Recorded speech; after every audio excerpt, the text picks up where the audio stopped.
Moran Cerf. Moran.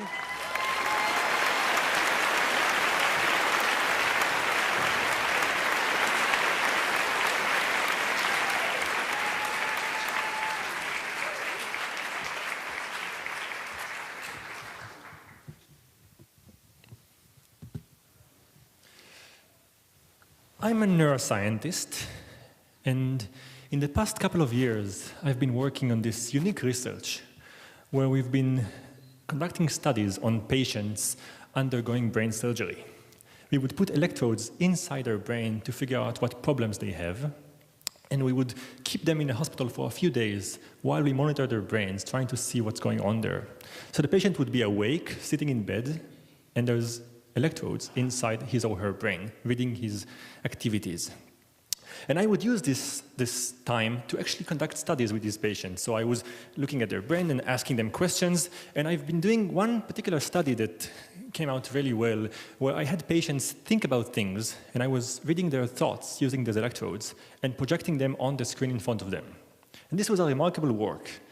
And when you conduct a study that works well, you want to publish it somewhere. And the way science works is you write it up in a paper, and you send it out to one of many journals out there, where it's being refereed by a few people, and if they cannot find any flaws in your work, it gets published.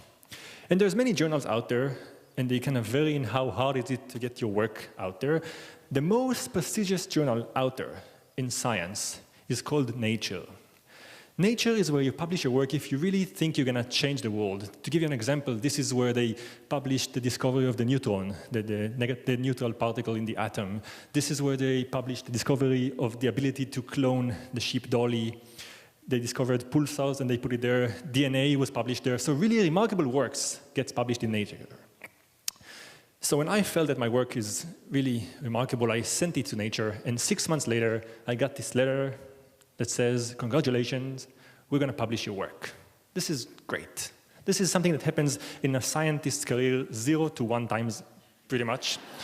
and I was very happy with that. And so I started kind of working towards the publication. And the way it works with Nature is that they give you a date that the paper is going to come out, where they're going to have a press release letting everyone know about your work. And my date was October 28. And you have about 3 or 4 weeks before this date, up to which you can talk about your work to other journalists and media and press, letting them know what comes out, but no one can publish anything because there's an embargo. And the embargo gets lifted on October 28 at 1 p.m. New York time, and that's when everyone in the world is going to know about my glory. So I had 4 weeks, talking to the media, talking to the press, explaining what's going to come out with my work. They were ecstatic. I got phone calls from all over the world explaining what's going to come out. Journalists were very happy with that. And even Nature realized that from the barrage of information that kind of people ask about our work, there's going to be a lot of interest in the kind of public about that.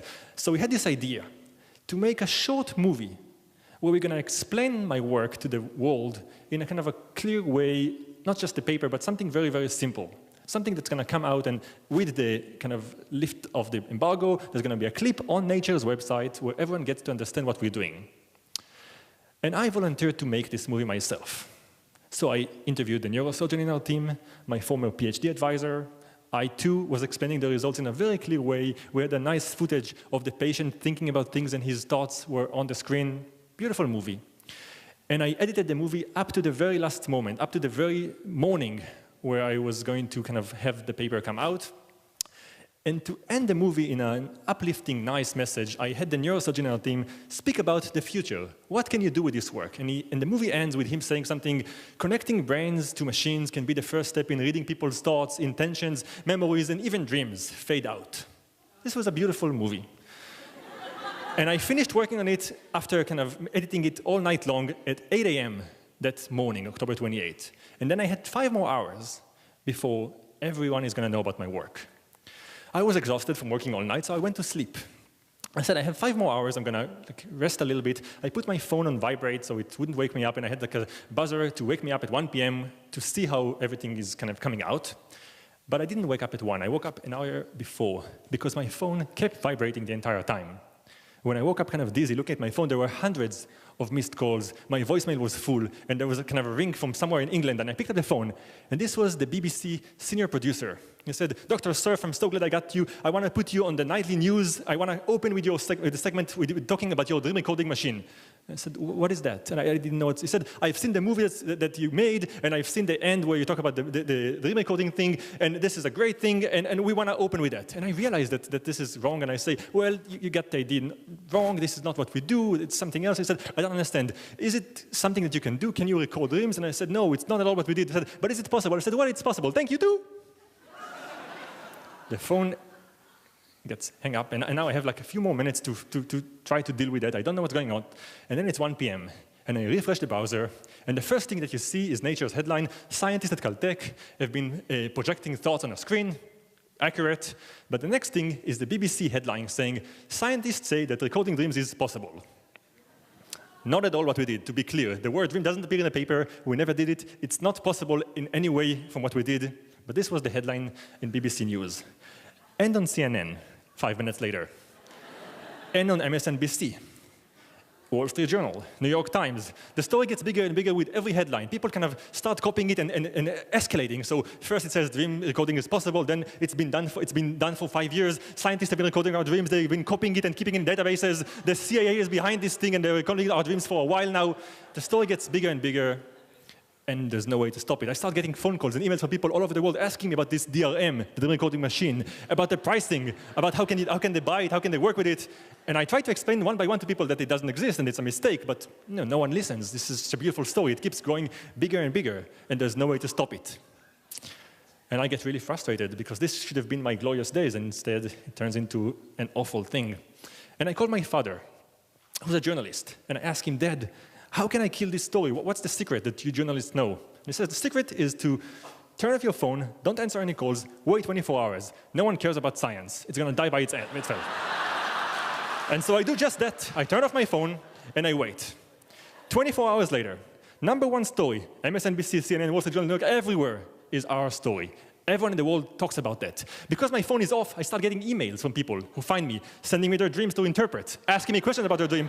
Husbands tell me that they want to read their wife's dreams. A famous chef in England says that he's been dreaming this recipe, but he can't remember the ingredients, and he wants me to put electrodes in his brain and get the recipe out.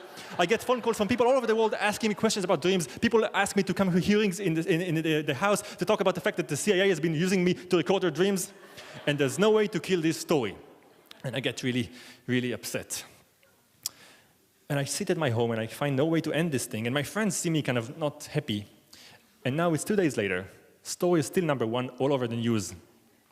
It didn't die, like my dad says. But my friends say, it's October 30, it's Halloween. Why don't you go out with us, have fun, relax, forget about this thing. Just go out and have a good time. And I say, yeah, it's a good idea. I should do that. And I should dress up like something. And in a self-deprecating sense of humor, I decide to dress up like Sigmund Freud.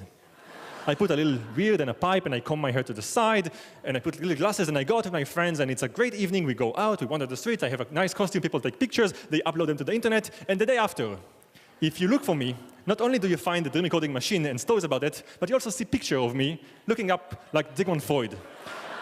So now there's a picture worth 1,000 words that kind of explains the story, that I actually am the dream interpreter.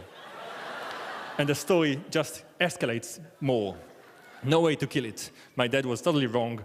And I tell myself, well, what is the way to end it? And I look at the news and I see something must end it. And I see that in 3 days, November 3rd, there's going to be midterm elections in the US. Surely this is going to kill my story. But they say that the Republicans are going to take over. This is the big story. It's going to kill and it's going to trump my story. So I wait 3 more days. In the meantime, I get calls from Apple asking me to buy this machine. They want to kind of option it. When I said it doesn't exist, they said, fine, you want to keep it a secret? We understand. Just let us option it. Let us be the first to buy it when you actually come out with this thing. And I get more and more phone calls from people asking me questions about that. And November 3rd, midterm elections in the US. In the US, indeed, the story changes hands. Now everyone talks about that. But all over the world, still, the dream recording machine is the #1 story. Everyone wants to know about that. And I find no way to end it. After a few days, finally, the story kind of gradually died when Prince William proposed to his wife. This is apparently more important. And I was kind of feeling relaxed when I got the phone call. I was sitting in my office, and the phone rang. I picked up the phone, And there was this woman there, and she said, "Hi, Dr. Cerf, I want to put you on the phone with Chris." And I wait a second, and on the phone is Christopher Nolan, the guy who made Inception that very same year.